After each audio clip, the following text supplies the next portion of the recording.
I am Testing. talking. All right, testing. Good, great. Hey, when we walk this way, because there was feedback with that speaker. Please, thank you. Okay, great. I'm ready to be. Yeah, no. Yeah, I know. Thank you.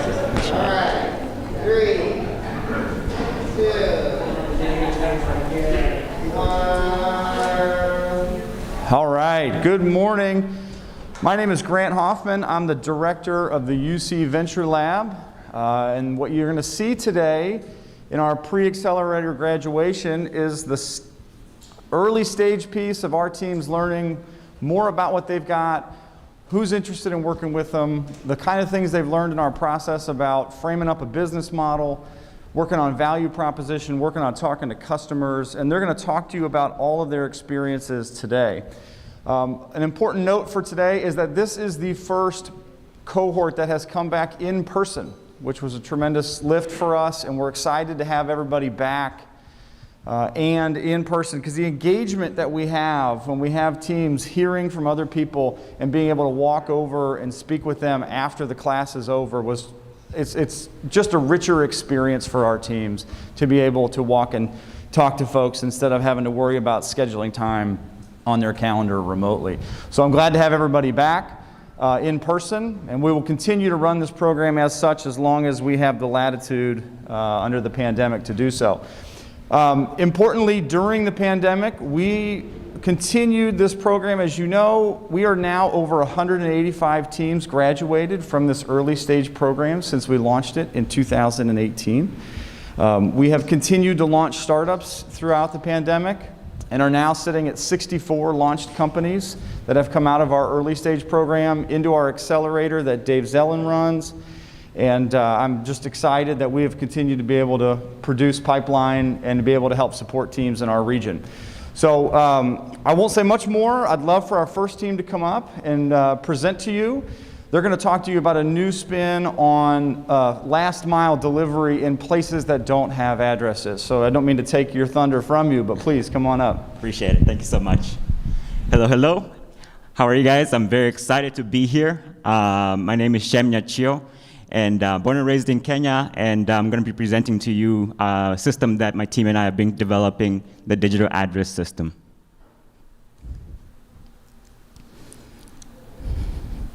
Perfect. So the digital address system is a company that we're calling PATA LLC, which means find. And so as we begin doing this research, a lot of people are asking, why do we need a digital address system? So it just bringing us back all the way to the beginning. What is the importance of an address? An address is something that is very important for transportation. It's something that is very important for delivery and mail, important for emergency assistance, establishing identity. It's also very important for e-commerce, as we've all experienced with Amazon. And so here is my college apartment over here. You can clearly see, the exact address, the number, the street. You can see the neighboring areas. We know this is in Cincinnati, and we know this is also in Ohio, and we know this is in the United States. However, if you're going into my home country, this is basically how this looks like. When you take away all of the numbers of the buildings, when you take away all of the street names and everything, this is how it looks like. And this is a big, big challenge. However, currently, there are 4 billion people around the world that do not have physical addresses. 4 billion people. And so we know that we cannot solve the world's problems. We can't go just and try to solve, for 4 billion people and just, automatically create an address for them. What we can do is start small. We can maybe start in my home country in Kenya, where I already have teams already assembled and who are interested in figuring out ways we can to solve the supply chain issues. Without addresses, delivery is still possible, but extremely painful. When you're trying to get a package coming, to your house, you just usually have to tell a driver, go straight, and you see a big tree, and then after that you see this blue gate. Pass through that blue gate, ask for Shem, and then maybe if you can find that blue gate, and then maybe you would have found me. That whole process takes time, and so when Amazon can deliver 200 packages per day in Kenya, we found out that only 8 packages can be delivered in one day. So how does this affect e-commerce? Jumia, currently named the Amazon of Africa. They're Africa's #1 online retailer. However, in their annual return reports, they always say that they're having consistently 40% cancellation rates. This is because of lack of trust, and there's no delivery verification. No transferable knowledge, so usually they depend a lot on local drivers to deliver a package, and if that driver gets sick, well, package can't be delivered. And so what we're really trying to solve in their supply chain problem is, just looking at their last mile area. Jumia would particularly handle all of the, first mile, middle mile, supply chain operation. With us, with Pata LLC, we only ask to work on the delivery estimation, real-time tracking, route optimization, and delivery verification. As simple as that. And so we want to be so good that even Liam Neeson will be using our service to deliver packages, possibly even bombs. And so here is my wonderful team. We have Kevin, who is the brain of our whole project. He's the middle person for anything tech and also business, has a lot of international business work in China and many other countries in Asia. Daniel Morgan, our finance experts who's been coming up with amazing financial projections for us. Orette Morgan, currently Microsoft, incredible in information technology and has been able to kind of help us understand the whole ecosystem of tech. And then we have Maximilian, who is a genius, can program literally anything. He programmed the Google Maps shopping platform, and currently he runs his own company. And so the missing piece that we really have is, with this great idea that eventually is going to be coming out, we need to figure out a way to quickly patent this process. We also really need help with people in international businesses to be able to kind of help us get in front of these CEOs of big companies like Jumia, get in front of companies like Alibaba. And at the same time, we need help with grants as well. Thank you so much. Appreciate it.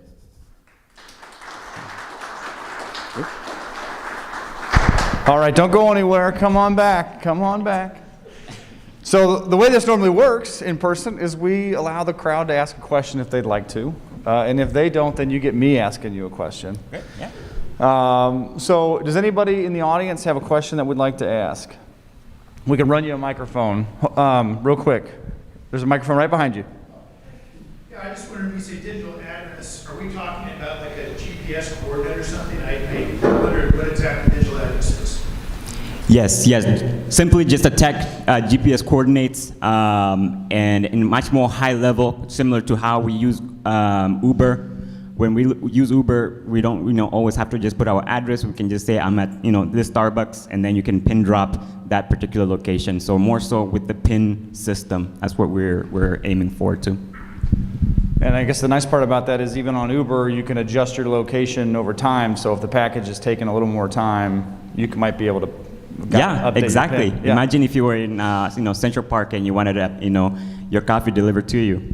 How do you do that with just a normal GPS? There's no address for the whole Central Park.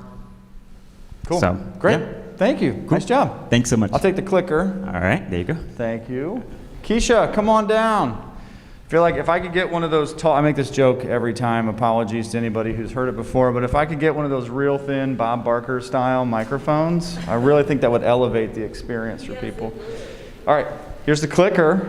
Keisha's going to talk to you about some cooling technology. It's pretty cool.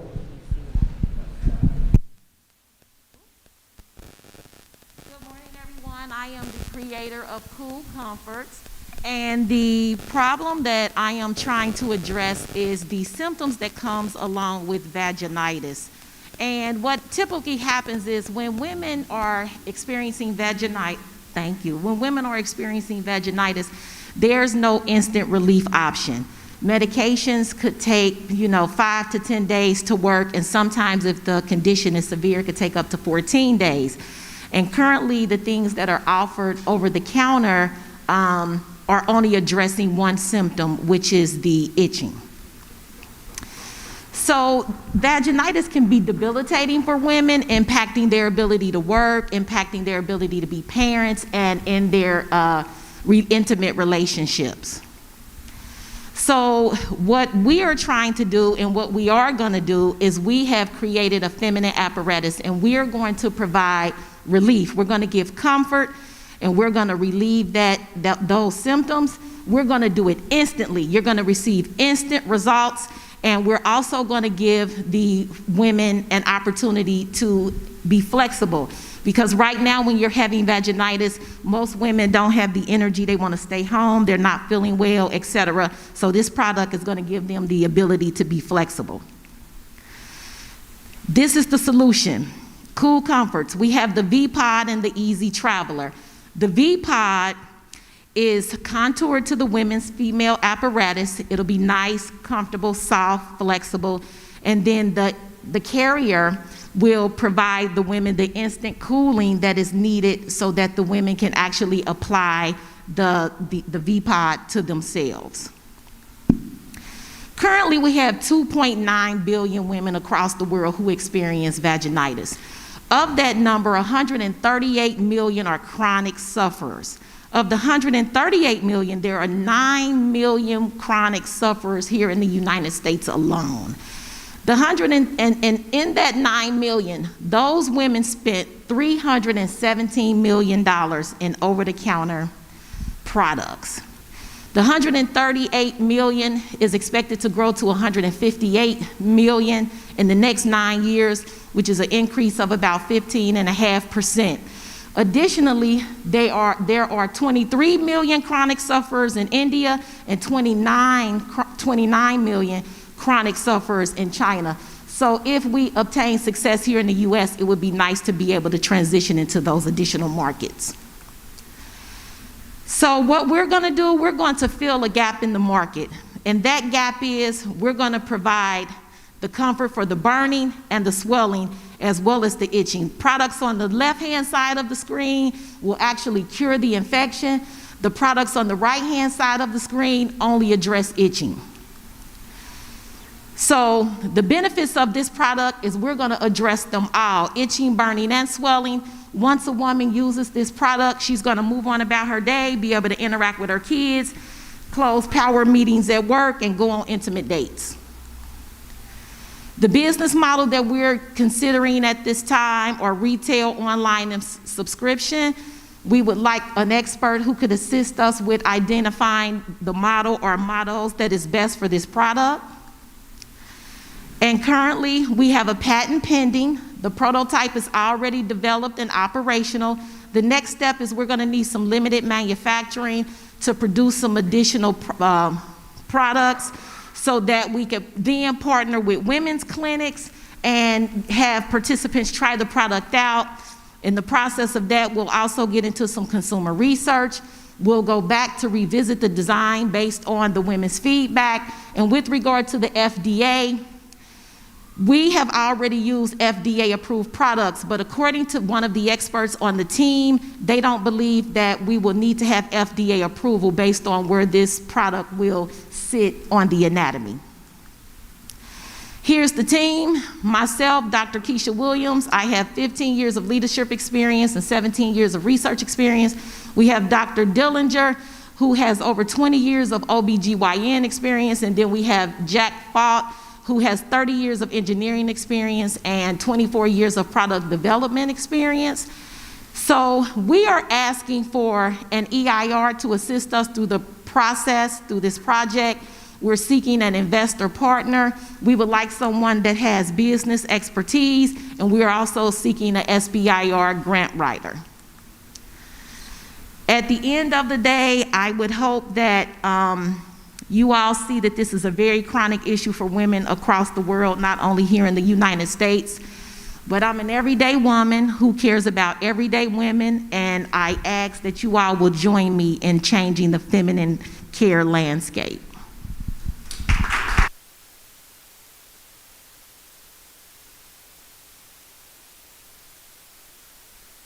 Questions? Wait, don't go anywhere. Don't go anywhere. But wait, there's more. Anybody have any questions for Keisha? Yes. Yes, go ahead. Oh, here, hold on. So how is your pod, offer comfort? Is it medication? Is it temperature? Or what do you use? It's temperature. No Temperature. medication. But it's no medication, it's temperature. All cooling temperature. They are effective. And how is it cooled? It's cooled by the Easy Traveler. The Easy Traveler has been designed to cool within 5 minutes of placing the pod in the container. So the Traveler sort of recharges the device. The Traveler cools the device. Yeah, that's what I mean. It makes it cool. It's store and cool instead of Exactly. storing battery power. Exactly. Got it. Yeah, Exactly. cool. All right, thank you. Nice job. All right. Next team up is going to talk. So I don't know how many of you are Penguins of Madagascar fans. I happen to be one because I have little children.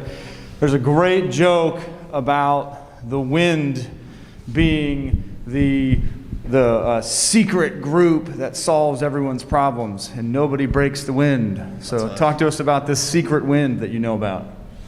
Will do. What up?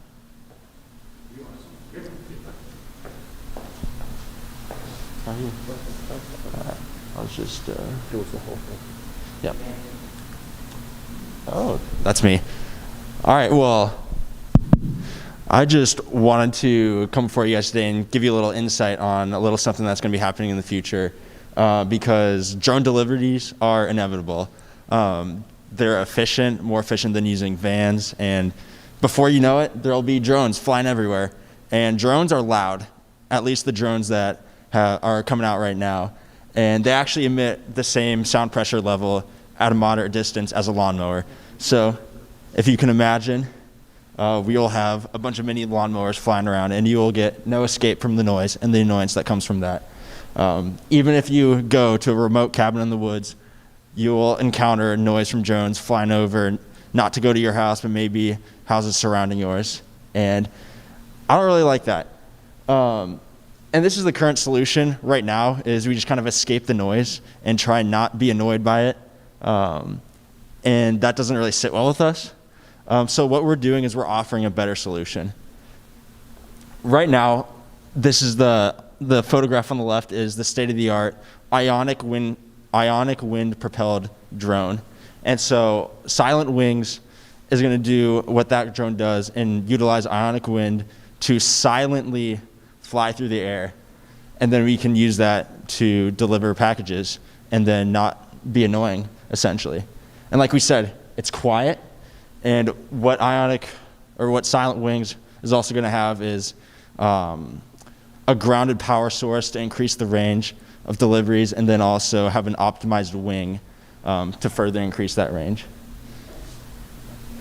I'll go back. And there's a lot of money in this. So the delivery market is at $1.5 trillion. Drone market's at $18 billion. Defense market, $714 billion. So there's definitely a lot of market opportunity and a lot of money in our idea. Right now, we're at the conceptual design. This type of technology has been validated, but we haven't built a prototype yet. That should be coming at the beginning of next year. We hope to get started building a prototype. And then within a year, we hope to have that tested and validated to the point where we can start commercial manufacturing. And so let me introduce our team. I'm Josiah Herring. I'm a fourth-year undergrad aerospace engineering student at the University of Cincinnati. I'm Shaban Abdallah. I'm professor of aerospace engineering. I worked with Josiah on this project, and he did a co-op with me last summer, and we are so excited about the future of that technology. Indeed. And so this is the type of hero that we're looking for, is we need people that understand electrical and mechanical systems, engineers that can work with us to help us with these types of systems that we don't have a background in. And then we also want people who care about the environment, who care about reducing noise pollution, because that's a big issue and that's something we really want to solve or get started solving. We also need people that know the market and can connect us with customers within the market. And then finally, we're looking for people who can give us access to resources, maybe at the Innovation Hub, to help us get started with our prototype and start building the Silent Wings prototype. So if you have any questions, you can reach out to us. These are our emails, and we'll answer some questions right now, too. All right, nice job. Thank you. So I have a question. Does anybody else have a question before I ask mine? You're welcome to. I didn't mean to cut you off. All right, so in electric cars, right, they started out silent. And now, if anybody's near an electric car, you know that if it's an Audi, it does this, oh, like, so it blesses you with its presence, right? Do you think in the drone space, because you're trying to be silent with a drone, that you'd also be held to a similar sort of requirement where you have to make enough noise that people know it's there? Well, the good news is we'd have the freedom to make sure that noise is there, because the existing drones, they're loud no matter what. And so with Silent Wings, if we need to add a little bit of noise in just to make sure, let people know that we are there, we have that freedom, and we can add that at our liberty. Good answer. All right. And also, I won't sing anymore today. No one worry. All right. You're sticking around for the next team. Is that right? All right. Dr. Kumar, are you coming up? Thank you. Nice job. Yeah. All right. Yeah, I think you guys, let's introduce you both. You've already introduced yourself, so go ahead and maybe one more time say it, because we'll cut clips of each of these. And then this team has a video presentation. The main lead for the team has accepted a job elsewhere for now and is off and running on that path. And you guys are here with the rest of the team. So why don't we go ahead and introduce ourselves, and then we'll let the video roll. Sure. Morning. My name is Manish Kumar. I'm professor of mechanical engineering and co-director of UAV Master Lab over here. One more time, I'm Shaban Abdallah, professor of aerospace engineering, and Twinkle will give the presentation. All right, thank you. And we may have you guys come back up after the video to be able to answer questions. All right?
UAV Master Lab at University.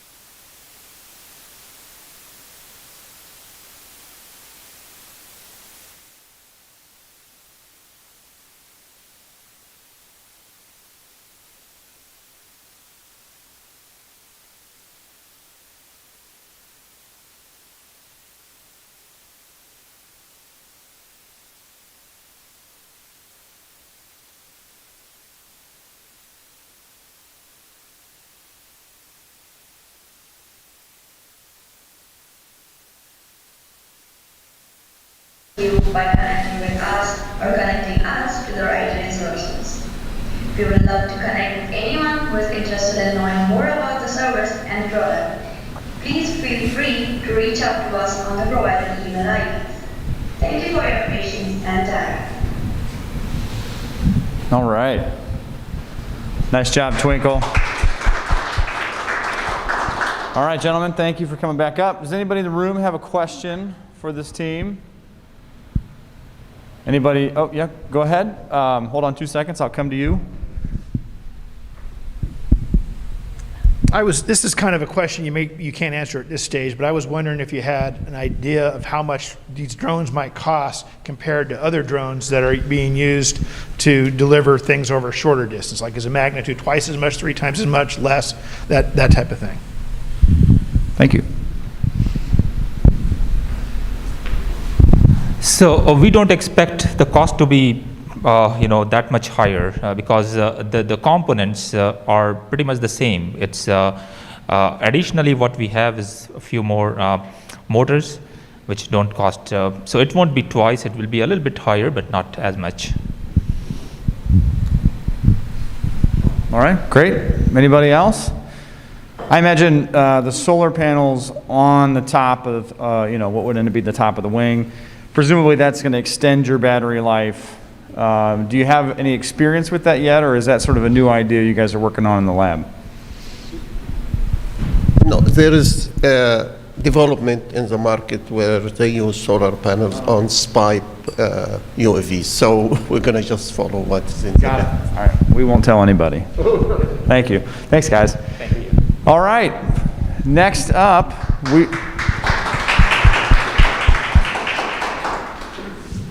we're going to look at some data analytics solutions for diabetes treatment, right? Come on down. Shut mine off. Oh, is that way?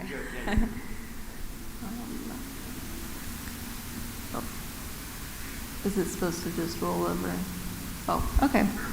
Hi, everyone. Thank you all for coming. I'm Kate O'Grady from Biochem AI, and I'm excited to share my vision with you today. So, hundreds of millions of people worldwide suffer from diabetes, and without treatment, it can cause severe damage to organ systems over time. And in the United States alone, over 30 million people have diabetes, and nearly 90 million people have prediabetes, which will typically progress to diabetes within 3 to 5 years if no action is taken. With the help of my team, I developed an algorithm that's capable of predicting diabetes with up to 96% accuracy using simple survey data.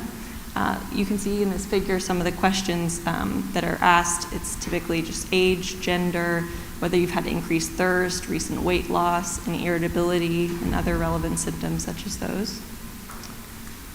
Oop, my goodness, it's touchy, sorry. The problem is that over 20% of those with diabetes and over 80% of those with prediabetes are completely unaware that they have it. And so to increase detection of the disease, we hope to partner with health insurance companies or hospital administrators to implement our algorithm as a phone or web-based application.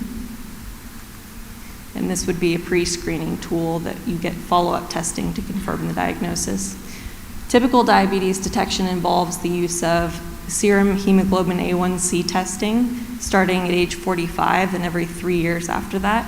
But it's clear that not everyone's getting the testing they need. And our survey can be completed in under 5 minutes and is potentially useful for patients that are reluctant to or unable to visit their doctor on a regular basis. So the market for diabetes is huge. Already it costs over $300 billion in the United States, And the CDC predicts that it's actually getting worse. And by 2030, we suspect that 1 in 3 adults will have diabetes, and costs are expected to exceed over $600 billion by that time. The National Diabetes Prevention Program, created by the CDC and the American Diabetes Association, helps prevent or slow the progression to diabetes from prediabetes, but the prediabetes test that they use for eligibility actually has a relatively low sensitivity and specificity, meaning that it incorrectly identifies a sizable proportion of those who take the test. Yet, the more patients we can get enrolled in such lifestyle change programs, the fewer progress to diabetes in the next 3 to 5 years, which equates to cost savings for insurance companies. With our algorithm, if you implement this on a widespread scale, we think that it could increase detection and diagnosis and subsequent treatment of diabetes, which will ultimately reduce suffering and costs. And we know that this works for the diabetic population that we've tested it on, but we also suspect, given the symptomology, that it may be beneficial for prediabetes as well. Progress thus far includes design and testing of our algorithm and purchasing biochemai.com domain. We've also implemented a simple online prototype survey that takes in the data and produces a result, and we've completed these venture lab exercises. Future work entails securing a patent, building a fully functioning, fully encrypted web application, and verifying results on additional patient populations, for which I have former colleagues at Mayo Clinic that are actually interested in collaborating on this. And finally, we want to deploy this in the real world, hopefully with the help of insurance companies or hospital administrators. The Biochem AI team boasts a broad range of collective talents, with education spanning business, biology, chemistry, aerospace engineering, and artificial intelligence. But what we share is our desire to create useful algorithms that can help tackle complex problems such as diabetes. Sorry. Given that so many people have diabetes and that such a large proportion of those are actually unaware they have it, it's imperative that we act now to preserve patients' health, reduce fatal outcomes, and save costs in years to come. To do so, we need software engineers and encryption specialists to help us design this application that's going to protect patient data. We need lawyers that are familiar with HIPAA laws and regulations, and we need consultants or insurance analysts to make sure that we play our cards right when approaching insurance companies. If you would like to join us or you know anyone that may be of use to us, we would love to speak with you. Please feel free to introduce yourself after this morning's session or contact me via phone or email. I have some flyers if you want to grab one, if you can't get the email jotted down right now, but thank you very much. And any questions? Nice job. Dr. Kumar. So how far in advance can you predict diabetes? And did I hear it right? You are just using survey questions from how many? So real quick, the question was, how far in advance are you able to predict? I want to recite it just so we have it on the camera. So how far in advance are you able to predict? Yep, so the data that we use to train this algorithm is actually available via a machine learning repository. So I'd like to test this on further patients in the real world, particularly the patient population at Mayo Clinic may be of use to get that kind of statistic. I'm not entirely sure how early it can predict diabetes, but we suspect, given the symptom clusters that we look at, that it may be possible to even predict prediabetes. So before you've progressed to full-blown diabetes, it may be possible to detect that. Right now, we know that it accurately predicts diabetes or no diabetes, given the data set that we use, but further testing will be able to elucidate that. Can I ask a different question? How does the survey protect for sort of a person's own feeling about, have they increased thirst, not increased thirst, just as an example? How do you protect for someone's own, sort of guess about where they belong on an answer? Right, so that's a good question, and I've actually thought about this. I was wondering whether it might actually be more beneficial to quantify it in some way, like over 10 times a day you have to go to the restroom, or maybe you're guzzling water, because it is a gradual progression where you might not realize that 10 years ago you didn't drink as much water or you didn't have increased hunger, but maybe now you do. So it might be better to try to quantify different ranges to give someone a suggestion, because they might not know whether their usual behavior is quote unquote normal or not. Yeah, right. If And it's a slow progression. protecting for other things that have happened in their life that would cause it, right? Right, certainly. Cool. All right. Well, thank you. Nice job. All right. Next up,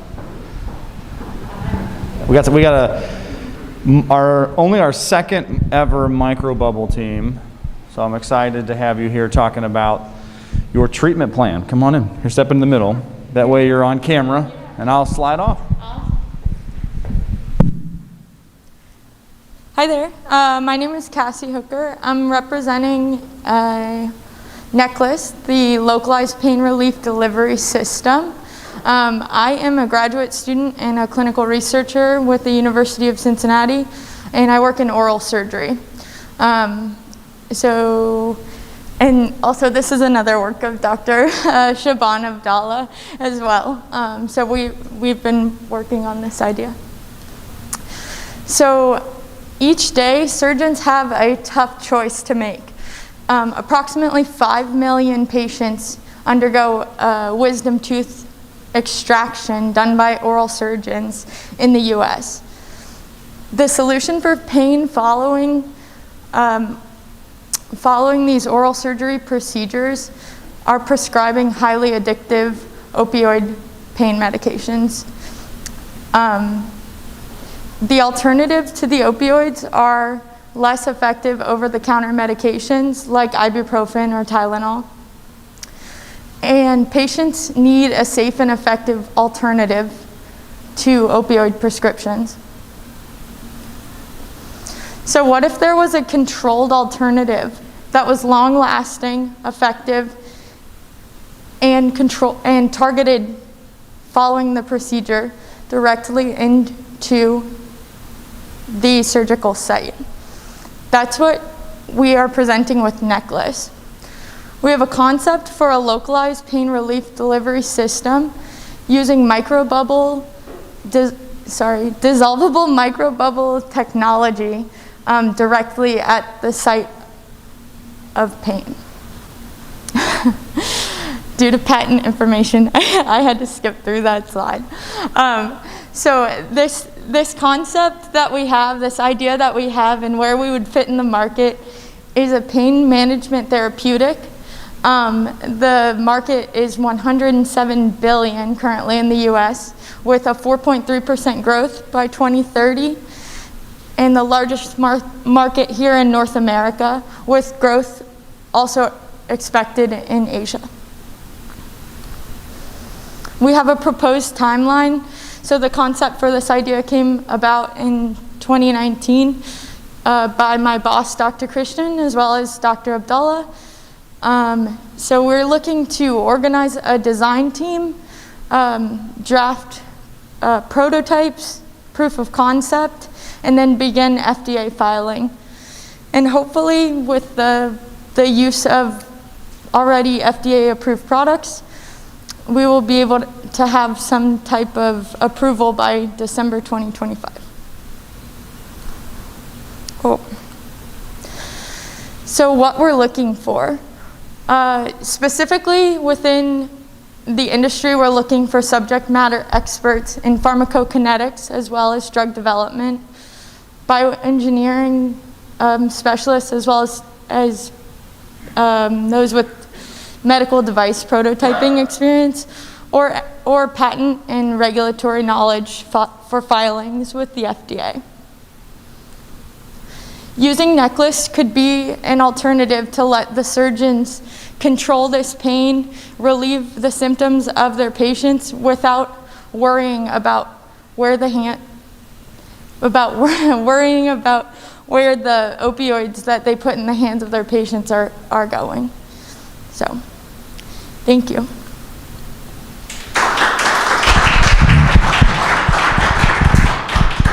Thank you very much. Nice job. All right. Any questions from the group here? Yes, hold on, I'm walking to you. If you can't answer this because of patent information, that's fine, but I'm just curious to know if the medication which is being released would fall into the category of like a local anesthetic or an anti-inflammatory. I'm assuming or even possibly a narcotic or something like that. I'm guessing it's not that, but if you can't discuss that, that's fine. I'm just curious. So we are looking to use a targeted local anesthetic for long-lasting effects.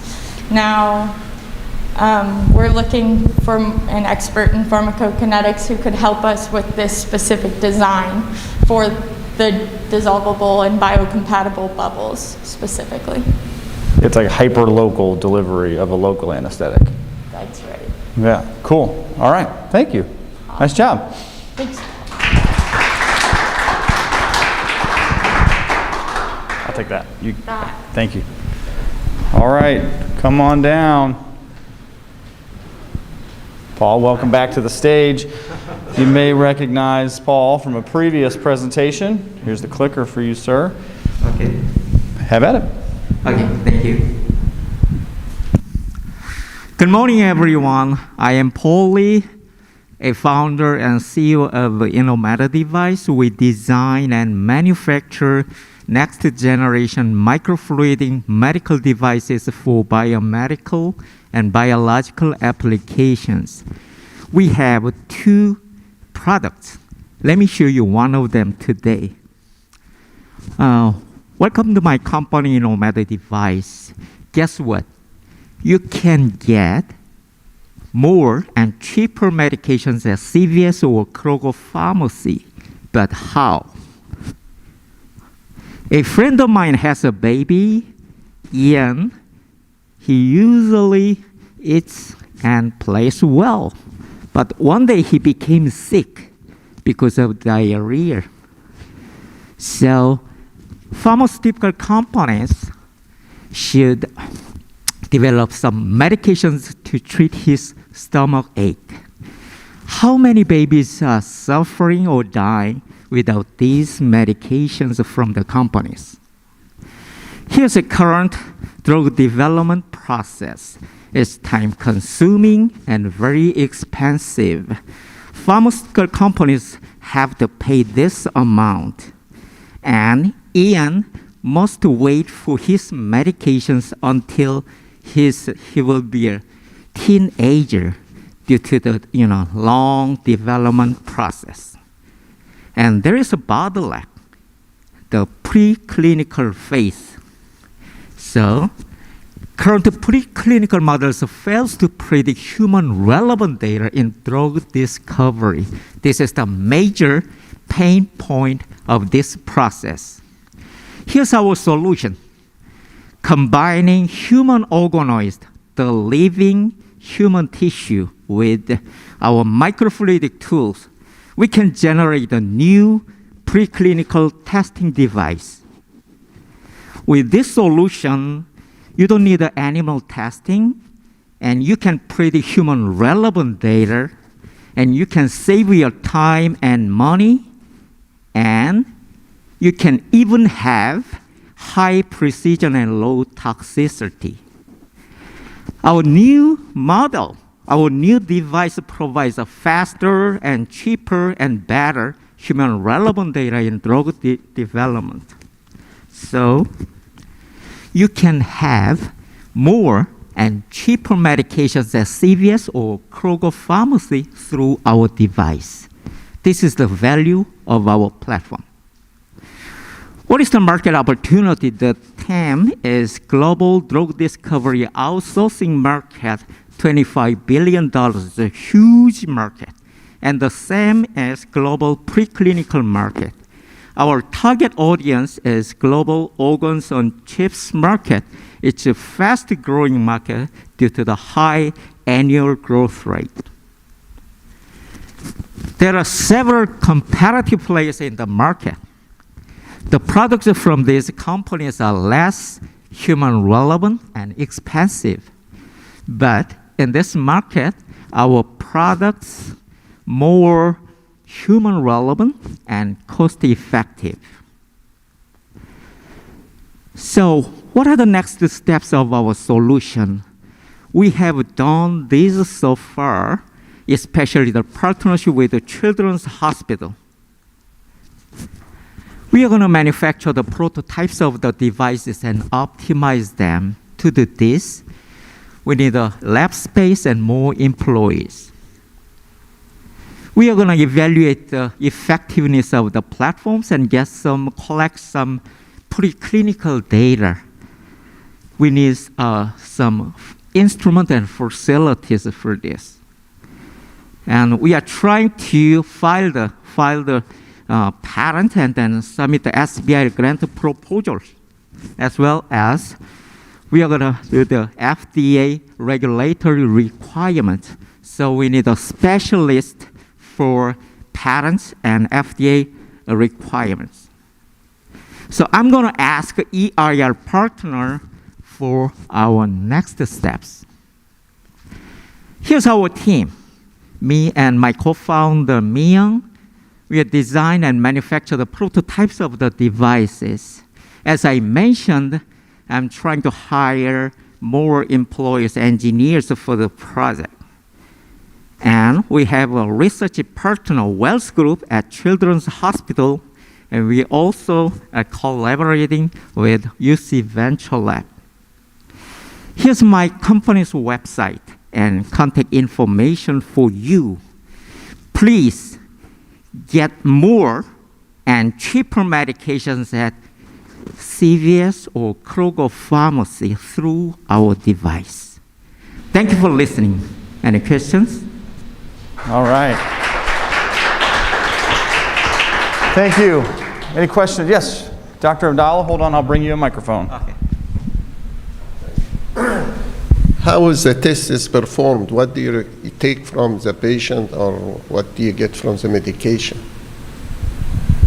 Can you say that again? So the question is, how does the test occur? Do you get a sample from the patient, and if so, what type of sample do you get? How are they performing the actual test? Actual test, that's a good point. Actually, we are developing the microfluidic devices and put some organoids. Organoids is a human living tissue from the patients. And then we can flow some kind of medications and drugs through the human tissue, the organoids, and we can get the data. What's the fluid you're using? Fluidic? Yeah, what fluid are you putting through the device? We just use the peristaltic pump. Yeah, putting into the two needles into the organ, the organoids, and then we can use the peristaltic pump, like the living human organs. Yeah, I understand. I'm just curious if it's like blood, or is it spit, or is it urine, is it saliva? What is the? You're flowing a fluid over these organoids, right? Some kind of medications. Oh, okay. You're going to put medication over. Medication for viruses, something like that. Okay, I got you. So medications are flowing over these organoids, and then you're measuring off the organoid the response. Yes, yes. Okay, all right. Thank you. Appreciate it. Okay, no problem. All right. We're going from organoids to organ web. Come on down. Looking forward to the presentation. Here's your clicker. And then stay between the lines. You'll be all set.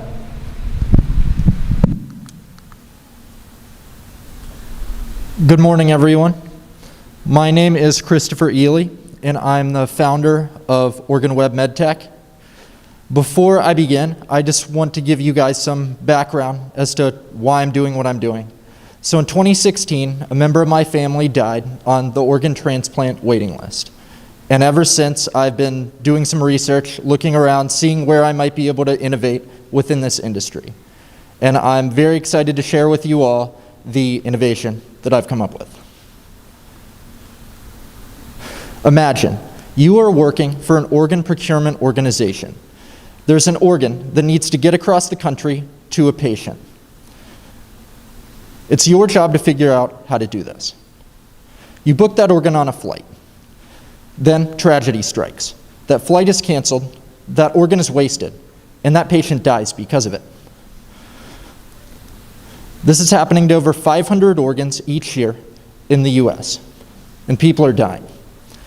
Think about how much easier your job would be if there was a service that handled all the logistics for you and could get that organ across the country safely and effectively without the worry of airline cancellations.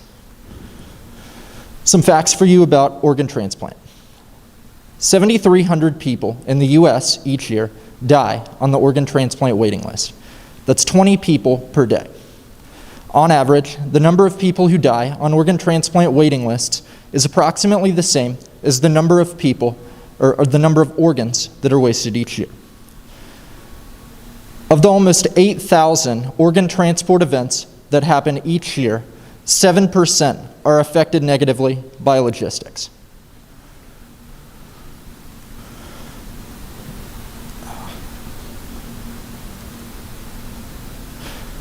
This is being done today by 58 independent organ procurement organizations.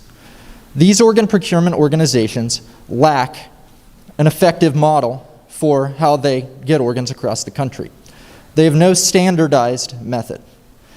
This causes logistics issues and a disorganization of the system that are causing organs to go to waste and causing people to die every year.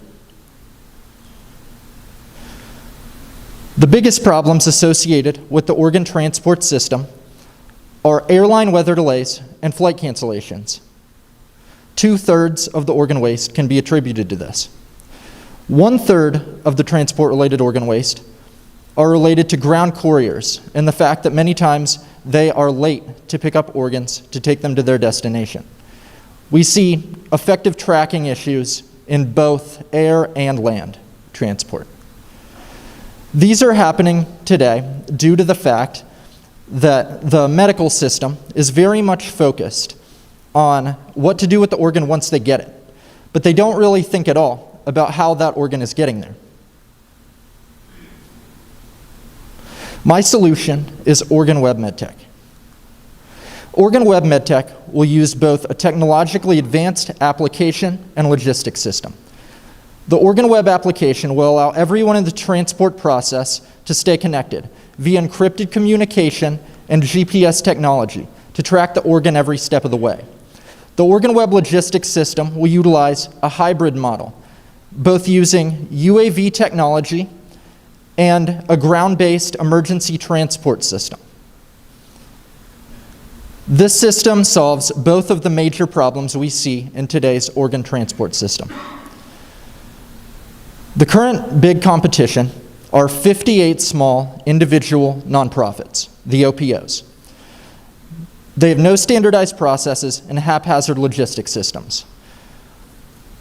The transplant market in 2020 was valued at $8.4 billion per year and is expected to rapidly grow to $31 billion per year by 2027. According to a director of transplant at HCA Healthcare that I interviewed, the current cost for transporting organs paid for by insurance is between $15,000 and $60,000 per organ, with an average of $25,000 to $30,000 per organ. The Organ Web service would be paid for by insurance companies. Our organ logistics system and Organ Web application help hospitals, nonprofits, and organ procurement organizations who want to save lives, reduce organ waste, standardize the organ transport system. Insurance companies will also save money with our model.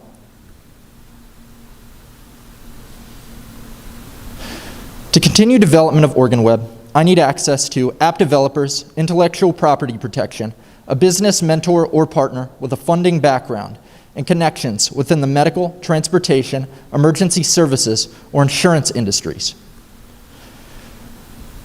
Go back and put yourself in the shoes of an organ procurement organization employee. Think to yourself, why would you like to use a service like mine? How would it help you? Some things that I think you might think of are that you can save more lives, reduce organ waste, make your job easier, and innovate within a part of a rapidly growing industry. I appreciate everyone who's interested in my project, and does anyone have any questions for me?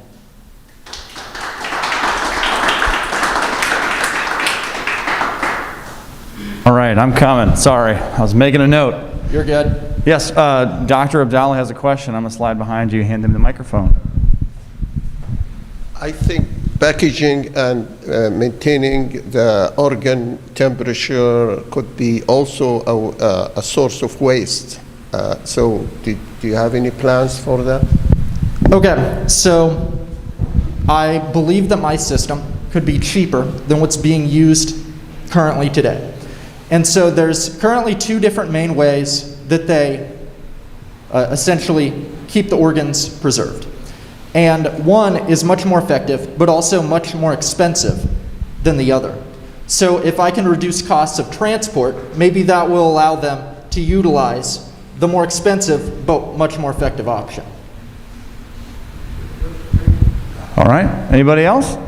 In the back, Quinn, hold on just a second, I'll bring you a microphone.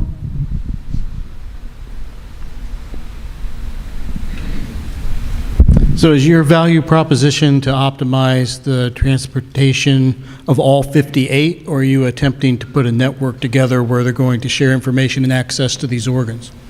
So I'm attempting to put together the network, which will essentially, hopefully, work with all of these organizations and all the nonprofits involved with transport, so that we're essentially just the transporters. As their main job is so organ procurement, normally what their main job is to do is to recover the organs from hospitals or wherever, and then we would transport them across the country as needed. Okay. Thanks. All right, thank you. Nice job. Thank you. I'll take the, there we go. Thank you.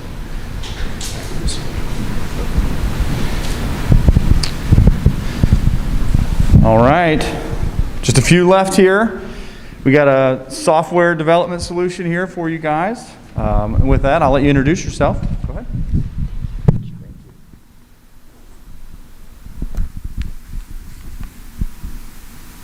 I am Jack Giffen, Chief Technical Officer of RightEnd, and I'm going to tell you about RightEnd, which is a service for website developers to enable them to easily build a logon for any website. I am a second-year engineering student at UC. This is Bob. He creates websites for small businesses, and he loves doing that, but he hates creating the logon part of a website.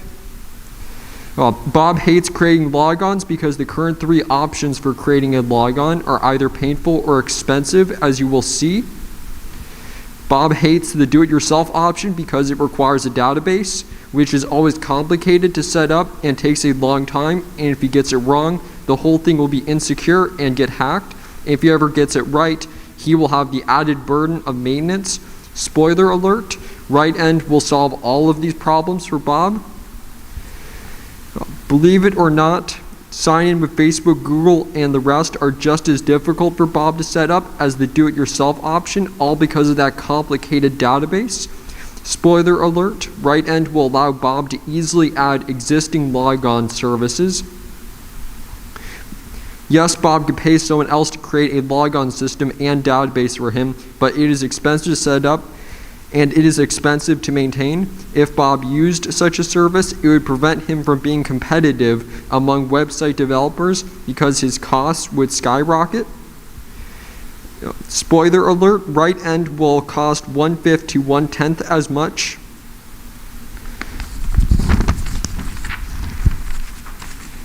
When Bob found out about RightEnd, he was so excited because it solved all of his problems.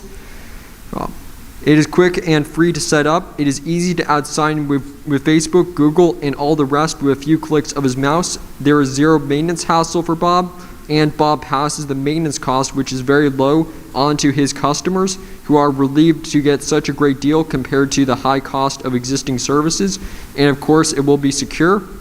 RightEnd's unique approach to make all of this possible is that we have developed our own new database, which is so efficient that it uses a fraction of the storage space compared to any other existing database.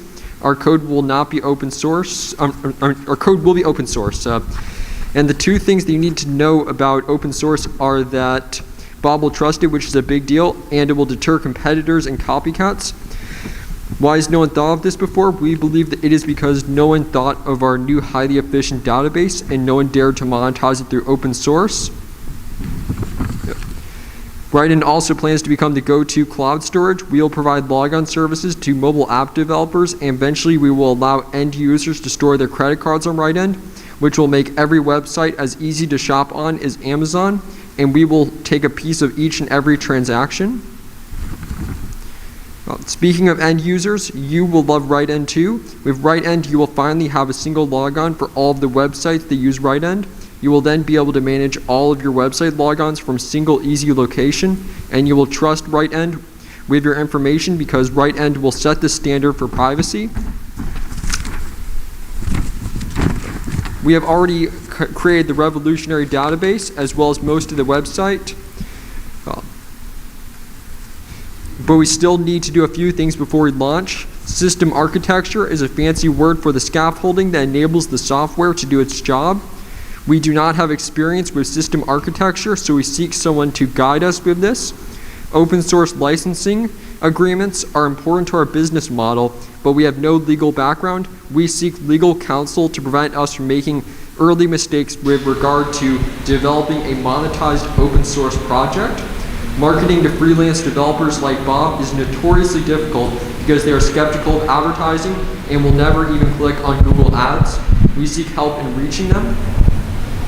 250,000 new websites are launched each day, of which 20% are created by website developers like Bob, and 17% of those websites seek logon capability, and if only 1% of those websites use Right and do so at the lowest subscription level, then Right will receive $15 million in new annual revenue from new websites alone, and that does not include new annual revenue from existing websites that use Right nor does it include revenue from file storage or credit cards or apps.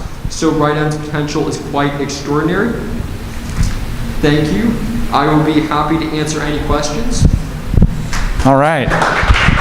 Hey, fantastic. Nice job. You've come a long way in the program. I was glad to see that.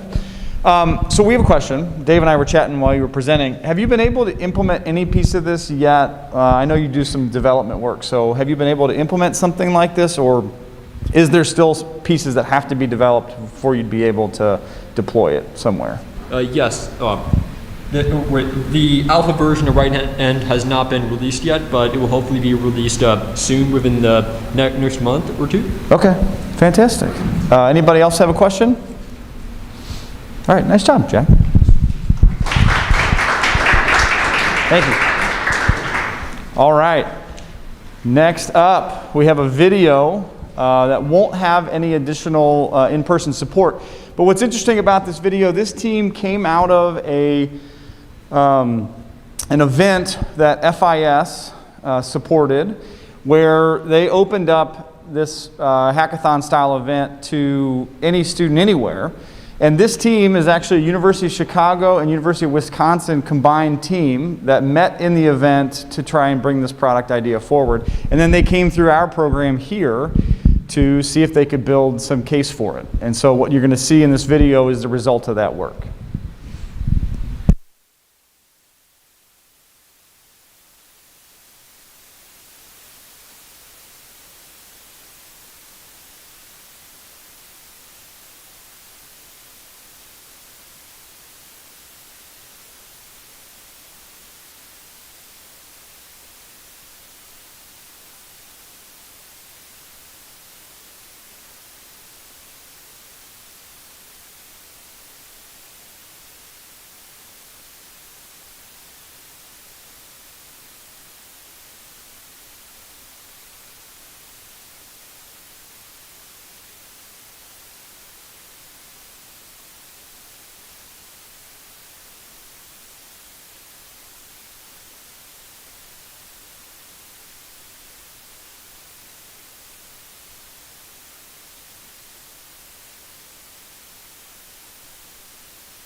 All right. Thank you. We won't ask questions because the team's not online and available to answer them. We got two teams left. So next up, our 11th team coming on up. This is a combination UC-UD researcher team. Always happy to have folks from Dayton come on down, so thanks for making the trip today. And the clicker is right here, sir. Thank you. All right, have at it. Hello everyone, I'm Mohammad Usman. My collaborator is Professor Shaban Abdullah. He's right here, and you saw him frequently here. So, okay, sticky. Okay, so we are proposing a multi-asset option pricing tool. As Jeff Bezos said, that given a 10% chance of a 100% payoff, you should take that bet every time. And we are talking about the bet on the stocks, of course. Sorry about this. So there are stocks and options. The difference in between the two is that if you are investing in stock, you still have, even the price goes up or down, even goes down, you still have some, you own something. But in the option expire, you have nothing left. But at the same time, the options are more volatile, but give you deliver high percentage of the return. And most of the stocks and the options, those are done by the brokers with the help of the brokers. Broker deals on a very large scale. And one of the tools that, let me tell you the difference between the call and put option. So the call and put option, the difference is the call option, the buyer has a right to buy stocks at a certain price, while for put option, the buyer has a right to sell stock at a certain price. And for the seller, for the call option has obligation to sell stock at a certain price, and for put option, the seller has obligation to buy stock at a certain price. So that's the difference between the call and put options. And brokers deal on the large scale, and then one of the tool of the broker is this mathematical model, and it denotes, as you can see the equation here. So V is the value of the option, sigma is the volatility, S is the stock rate, stock price, current stock price, and R is the interest rate. So given the stock price, current stock price, volatility, and the interest rate, this model predicts the value of the option now. So this is the current value of the option tool. And this is a very well-known mathematical model. It credited to Black and Scholes. They won a Nobel Prize in 1997. And this mathematical model is used to value the option. And there are various ways to solve this mathematical model. So the broker's algorithm for option pricing predicts an approximate value of the option. So remember that this is the approximation. As soon as you use a computer, it is the approximation solution. It's not the solution, it's approximation to the solution. So many algorithms, they present the solution and they have different accuracies. So our algorithm is more accurate, and it solves this mathematical model more accurately. As one of the example I've shown here for the European call option, you can see that the green color is our solution.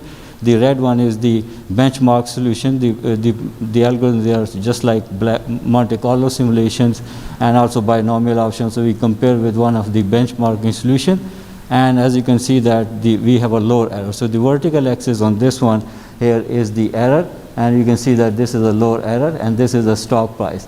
So we compare only one European option with the existing algorithm, and you can see that lower the error, that means the higher profit. It translates in terms of the money, and also it can mitigate the risk. And this can be used also by the individual investor, not only by the brokers. And just as example, not relating to the previous graph, just an example that if we buy stocks at the $80, which is a strike price, and we sell for $100, so $100 minus $80, this minus the premium. And that premium, $3.15, this is obtained by solving the Black-Scholes model. So this is an approximation, the value of the premium. So all subtracted by and multiplied by 100,000, that gives about this much profit. And then if you predict accurately the premium, that premium is supposed $3.10, so there's only a 5-cent difference. That can translate into $5,000 profit. So that's what you see, the very small accuracy in the solution can be translated in terms of the high percentage of return. At the same time, it can also be translated in terms of the low risk. Okay. So this is one example of option pricing, the accurate option pricing model. And our timelines are, we have this proposal with the initial simulation right now we have done for European call option. And we can apply this to the American call option. And we are looking for the validation against the historical data. And then we'll trade using this algorithm, we'll trade with our own money. And what we are asking is the gain access to the brokers and investors. And at the same time, not only this accurate solution of mathematical model, we have also simulation for using the artificial neural network, and we are planning to combine with this particular solution of our model. So, and we are asking the access to the broker side of the view, that how they use the app, existing app, and we are also asking the access to the investor and developer to design the tool from the front end and the back end. And for this, on this project, I am Mohammad Usman, professor of mathematics at the University of Dayton, and my collaborator is Professor Shaban Abdullah. He is a professor of aerospace engineering at the University of Cincinnati. If you have any question, please feel free to contact us by email or by phone number. So it's all here. Thank you very much. All right, thank you. Nice job. Dr. Abdallah completed a 4-team effort this cohort, so that was awfully interesting to see. Does anybody have a question for this team that you'd like to be able to ask? Yes, sir. Hold on, I'll bring you the microphone. Okay, maybe you explained this and I missed it, but when you showed the graph where you showed that the error of your system was lower, that one right there, okay, what were you using to determine the true value? You're saying an error. Was that the equation that you showed initially on? You're saying that's what the true value should have been, and you're predicted closer than that, or was there what was the ultimate, it's like gold standard that was considered to be the correct answer that you based the error off of? So currently there are various methods to solve to value the option. The V is the value of the option, which you have seen in this previous model. So V is the value of the option. So this model is solved for the V.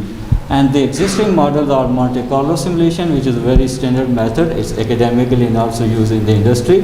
But there are limitations of that method. That method, you have to run, you take the average. There's some theoretical average, law of large numbers. So you take the average, you have to run the simulation for longer.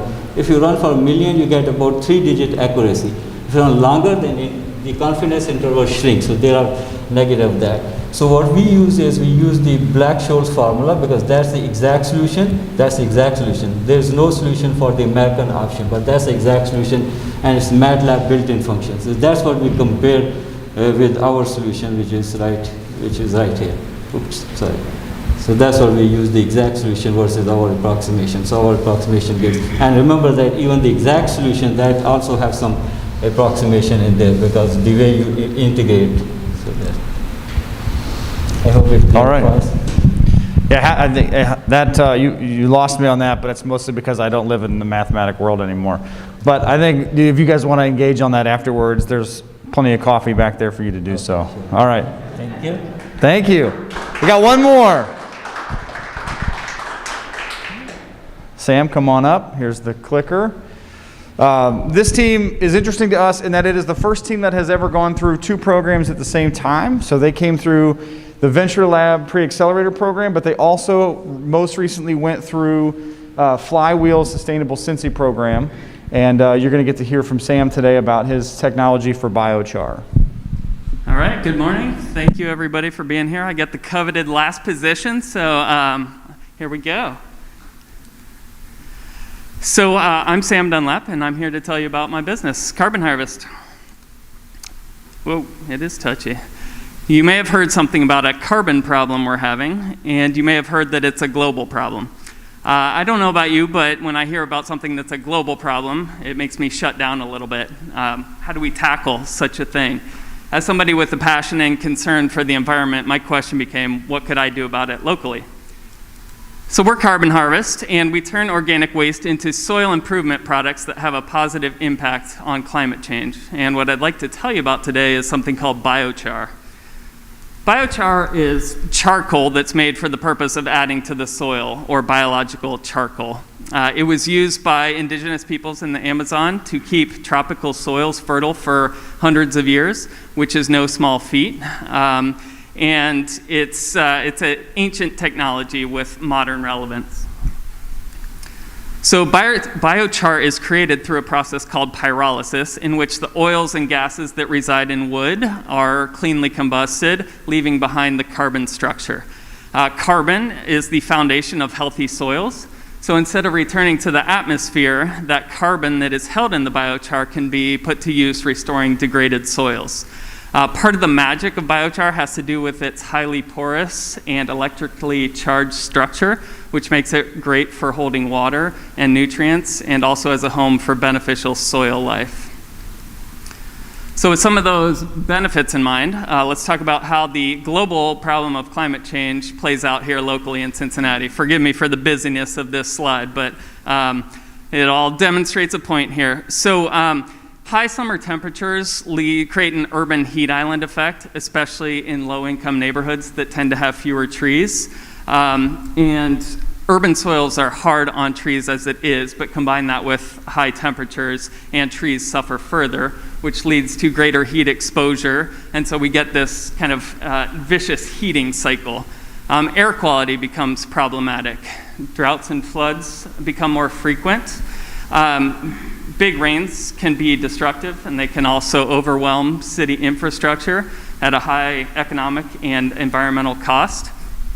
And soils become less productive, especially for food production, and they become more like a brick, as depicted on the left-hand side of the screen here. And soils that are bricks do not absorb water. So the water just runs right off and cannot be utilized as a resource. So all of these things have implications for human health, but the bottom line is climate change makes us increasingly vulnerable, makes our environment more fragile, it's expensive to deal with, and the effects tend to be compounding. But we have resources to increase our resilience, as depicted on the right. The driver is healthy, life-supporting soils. We want our soils to be sponges that absorb water and sequester carbon, and support plants that filter the air, capture additional carbon, and create a natural cooling effect. And biochar can help us create that. In 2018, the city of Stockholm, Sweden implemented a biochar project to decrease their carbon footprint and increase their climate resilience. Bloomberg Philanthropies was a supporter of this project, and they want to see it replicated. So they created a grant to make that happen. And Cincinnati was one of 10 cities in the world selected to participate in this grant to develop a citywide biochar project.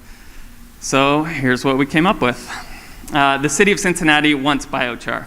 They see its use as part of the strategy to meeting the goals of the Green Cincinnati Plan, which is our city's roadmap for its sustainability and climate goals. Biochar can help mitigate some of those local effects of climate change that we've discussed. And so Carbon Harvest will operate a biochar facility for this city. And it works like this. We'll take wood chips from the Parks Department and turn them into biochar. Carbon Harvest gets paid for this service. And then that biochar has two destinations, city use and external sales.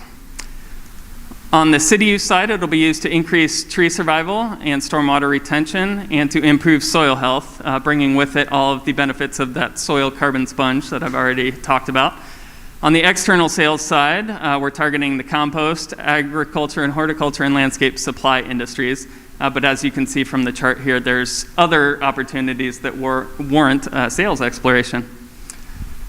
Our unfair advantage is the environment, the ecosystem in which this business is being built. Through the grant with Bloomberg, we've developed implementation partnerships with all of the entities that you see here. We expect a second round grant from Bloomberg to pay for the equipment to make the biochar. So we've got the support of Bloomberg and the city of Cincinnati. We've got demand from the city and the intent to purchase from a large compost company and the interest of several others. And by the way, we can get carbon credits. We can make money simply by running our equipment. So what all of this amounts to is a subsidized market entry. We can use this as an opportunity to prove out the model in a low risk environment and use it as a platform for growth. So we see the Cincinnati Biochar project as an opportunity to generate sustainable revenues for Carbon Harvest in the short term, while also functioning as a platform for our business and services. We plan to develop retail and direct sales channels, as well as other carbon negative products and services, and explore the possibility of replicating this with other municipalities, businesses, and institutions.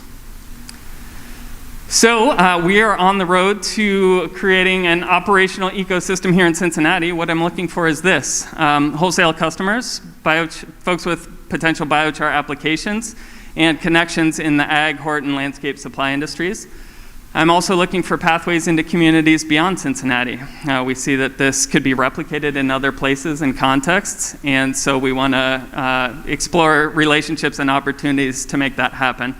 And finally, I'm looking for connections to local carbon offset programs and zero waste initiatives. There's a whole compost dimension to this project that I don't have time to get into here, but biochar dovetails with zero waste. So if you can help me out with any of these things, please come talk to me or email me at sam@carbonharvestllc.com or sign up for our email list at carbonharvestllc.com. Thank you very much. All right. Fantastic. Thank you. Nice job. Thank you. Yeah, Jim in the back, I'll bring you a microphone. 2 seconds. Normally I would kill the dead air with a joke, but I think everyone's tired of my dad jokes by now. Sam, great presentation and exciting opportunity. How do you see at this point, given your subsidy and everything else, how does your offering compare to what these other wholesale customers and other people are currently using? How is it positioned? What's the competitive advantage you bring for that? Yeah, so there is an established and growing market. Let's see, I had a back pocket set of slides, but I think they got cut. There's an established market for this. The manufacturer that we're working with for this, they not only create biochar production equipment, but they also sell biochar. So we're cooperating with them to pursue customers in tandem. The revenues that we're able to generate from this, the financial model that we've put together does not reflect that subsidized market entry. It's our cost of goods sold is fully baked, and so we have like a profitable pathway forward. And the price at which we'll be able to sell the biochar will not only help it be sustainable for Carbon Harvest, revenue neutral for the city, but it'll also be a competitive price for folks in the market looking to be customers. I think most importantly, you didn't let me down. You talked about a fully baked price on a biochar product, and I really appreciate the dad joke you snuck in there at the end.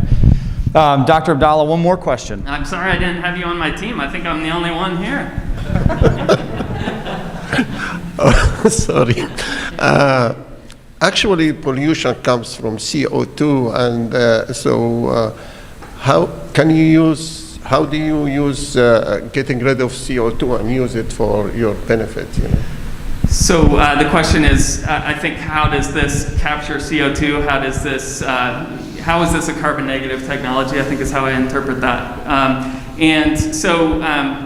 Any biomass, once the plant is dead and it decomposes, that carbon returns to the atmosphere. If it goes through a pyrolysis process, some of that carbon will also return, but a substantial portion, at least 50%, will be preserved in a recalcitrant form, so it resists decomposition for hundreds to thousands of years. And so that durable carbon structure that's porous and electrically charged, has a really high cation exchange capacity. It creates those benefits for the long term and can, just add to that. The carbon sequestration can become something that accumulates in the soil with additional, applications over time. All right, great job, Sam. Thank you. All right, so before everyone gets up and goes on their merry way for the day, I want to thank you again for coming. I want to thank you for tuning in, those of you that streamed it online. We have a couple of last announcements to make. One, Cohort 17, if you apply by December 6th, you'll be considered for that program. So if you know somebody interested, you have additional ideas, Dr. Abdallah is probably going to be good for at least 2 ideas in the next round. And so do consider that. We can make this link available to all of you that tuned in online, and we look forward to people's applications. 2 other things. There is a week 8 for those of you that are our teams that have been in this program. Frost Brown Todd has partnered with David Zellen, and so our Frost representative is Eric Voles. Eric and Dave built a week 8 presentation to talk about things like when do I form a company, how and why do I form that entity. Dave's going to talk about funding and getting into the accelerator, and so we're thankful to have Frost partner with us on that. And that you'll get an email, so keep your eyes open for what we call week 8, again, just for our team specifically. Additionally, we have a small gift that Elizabeth is modeling. If you would like to come up to the front, come on up, let's get that on camera. But for those of you that don't know, we even got a web comment about it. We used to give away things that we thought were enjoyable, sort of this cliche about being at a startup, having a hoodie. And we used to give these away to our teams. Then when we went remote, we didn't do it because it was too hard to manage the logistics of getting everybody their items, right? But we're back in person, and part of that custom here at the Venture Lab is to provide an item of clothing that allows you to then sort of proudly represent the experience that you had here out in the public. She's doing a great job modeling. All right, but we do have, because of your sizes that you gave us at the beginning of the program, we do have an item for you at the back of the room, so make sure you stop and grab that. And then the last item is for any of you here in person that's interested, we figured we ought to make sure you understand the resources that exist in the building as well. And so there is an organized tour for anyone that would like to go down and see the makerspace downstairs. For those of you that don't know, it's a 13,000 square foot makerspace. There's prototyping facilities. There are micro-manufacturing facilities downstairs. There's a small IoT section. And so if you'd like to have a guided tour through that space and what all the capabilities are and what the opportunity lies within there, please meet us at the back of the room, and we'll have a representative for the makerspace take you on a tour of that facility while you're here. All right? And with that, I thank you again for joining us today. We'll look forward to seeing you the next time in March.